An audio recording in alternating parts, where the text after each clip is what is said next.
बिस्मिल्लाहिर्रहमानिर्रहीम। इस वीडियो में हम कवर करेंगे कि कौन से वो ममालिक हैं 10 यूरोपियन जहां पर हमको 2020 में इस साल वीजा अप्लाई करना चाहिए, क्यों करना चाहिए, सब बता रहा हूं, डिटेल से बता रहा हूं। चलिए शुरू करते हैं।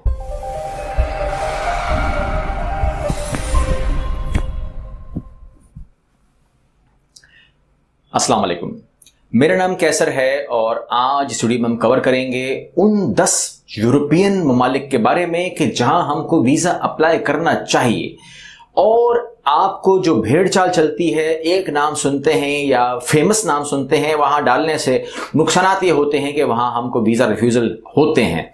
अगर इस वीडियो को सही समझना है तो मैं लिंक में डाल दूंगा इसका पार्ट 1 जरूर देखें ताकि आपको पार्ट 2 में बात समझ में आए। मैंने प्रीवियस पार्ट 1 के अंदर बताया था कि वो कौन से 5 ममालिक हैं जहां पर वीजा अप्लाई नहीं कीजिएगा 2020 में, जो करंट सूरत हाल है। लेकिन एट द सेम टाइम मैं पार्ट 2 में कवर कर रहा हूं उन ममालिक को, क्योंकि मैंने 5 मुल्कों से मना किया है तो इसलिए मैंने कहा कि आपको मैं 10 ममालिक के डबल रेशो दे दूं ताकि आप लोगों को जो समझ में आए आप कीजिएगा।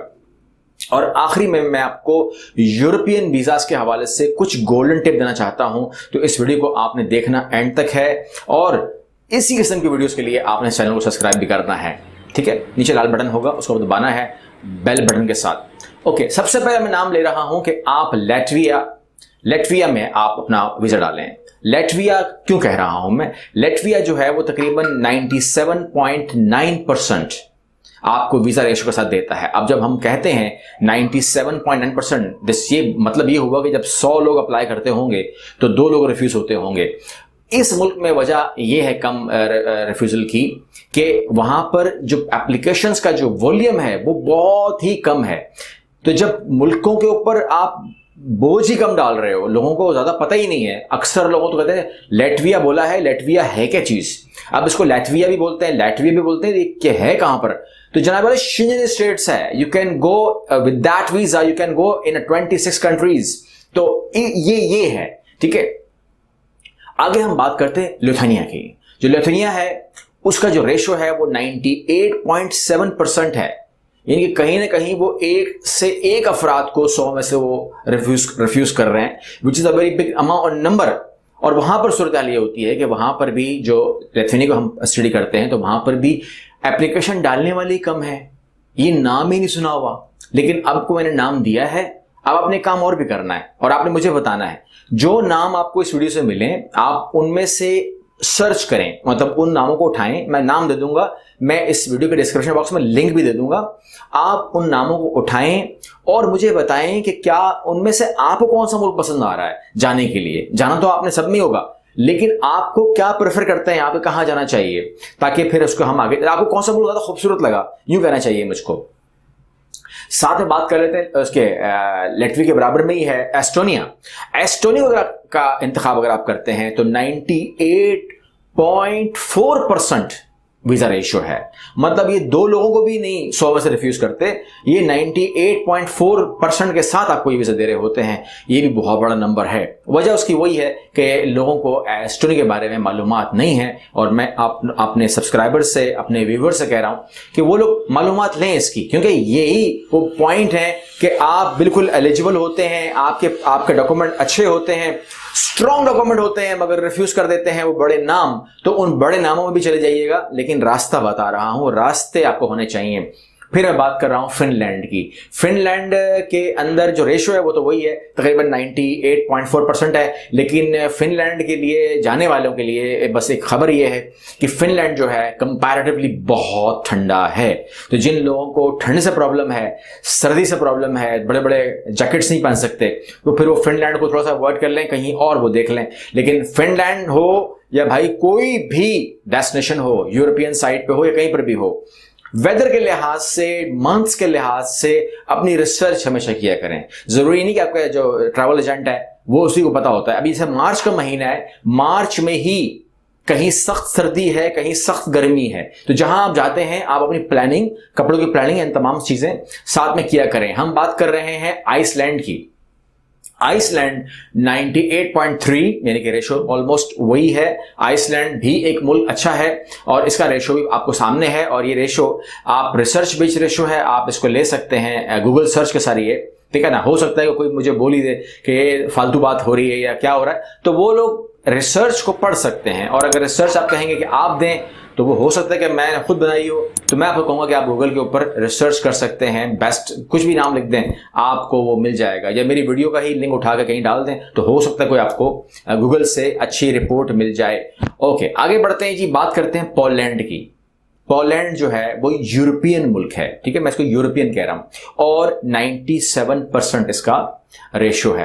अब यहां पर भी होता यही है कि वो लेवल नहीं है जाने का, यानी कि वो जिस तरीके से आप लोग जर्मनी या इटली करते हैं ना, फ्रांस, तो वो लेवल नहीं है, इसलिए यहाँ पर वीज़ा रेशो आपका हाई रहता है। पोलैंड के अंदर अभी सूरत हाल जो है डेवलप हो रही है। याद रखिएगा वहाँ पर जो खुशखबरी ये है, गुड न्यूज़ ये है कि वहाँ पर स्किल वर्कर्स को भी लिया जा रहा है। अगर आप वहाँ जाएंगे तो पोलैंड जाना ज़ाया नहीं होगा, वहाँ पर आप कंपनी से बात कर सकते हैं, आप अपने इंटरव्यूज दे सकते हैं और आपको वहाँ पर जॉब मिल सकती है। लेकिन क्लियर बात करूंगा, सच्ची बात करूंगा, सैलरी कम मिलती है।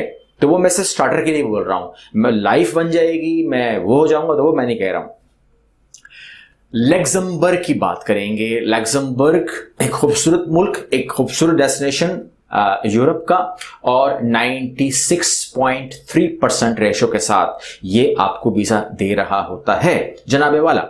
और उसके बाद हम बात करेंगे स्लोवेकिया की। स्लोवेकिया जो है वो 95.8% के साथ आपको ये वीजा दे रहा है। और उसके बाद हम बात करेंगे चेक रिपब्लिक की। चेक रिपब्लिक एक खूबसूरत मुल्क है, और चेक रिपब्लिक जाने का जो मैंने रुझान देखा है लोगों का, और ये सच भी है, ये फैक्ट भी है, कि जो लोग यूरोप में जाने के लिए शॉर्टकट निकालते हैं, उसको शादी कहते हैं, तो शादियों के लिहाज से चेक रिपब्लिक के अंदर बहुत अपॉर्चुनिटीज़ हैं। अगर कोई जेन्युइन काम करना चाहता है, लीगल काम करना चाहता है, उसकी नीयत में कोई खोट नहीं, कोई खराबी नहीं है, जायज़ काम करने के साथ अगर सोचता है, तो चेक रिपब्लिक में वो कर सकता है। लेकिन ये सिर्फ और सिर्फ मैं बात कर रहा हूँ कि कभी भी धोखेबाजी से कुछ मत कीजिएगा, जो भी करें ईमानदारी के साथ करें और सच्चे दिल से करें। 95.3% के साथ चेक रिपब्लिक आपको वीज़ा देने को तैयार है। और आखिरी हम नाम ले रहे हैं, जो कि नाम इस वक्त मेरी रिसर्च में आ गया, लेकिन इस वक्त जो अगर हम करंट सूरत की बात करें, हम आज की बात करें, ये तकरीबन महीने बाद सेट हो जाएगा। लेकिन बहरहाल जो वीज़ा रेशो है that is very nice, and that is Greece 95.1% के साथ आपको दे रहा है। अगर 100 लोग अप्लाई करते हैं तो 5 लोगों को ही प्रॉब्लम होती है, बाकी 95% लोगों को कामयाबी हो जाती है। तो ये लिस्ट देने का मतलब ये है कि आप लोग यूरोप को प्लान कर रहे होंगे, जाना चाहिए, घूमने की बात कर रहे होंगे, जाना चाहिए। लेकिन मैंने गोल्डन टिप्स का आपसे वादा किया है, तो वो दूंगा कि जब भी आप इन मुल्कों में अप्लाई करें तो कुछ चीज़ों को दिमाग में ज़रूर रखें कि क्या आपके पास ट्रैवल हिस्ट्री है। अगर ट्रैवल हिस्ट्री है, अप्लाई कीजिए। क्या आपके पास बैंक बैलेंस है? बैंक बैलेंस है एवरेज 8 लाख 10 लाख, अप्लाई कीजिए।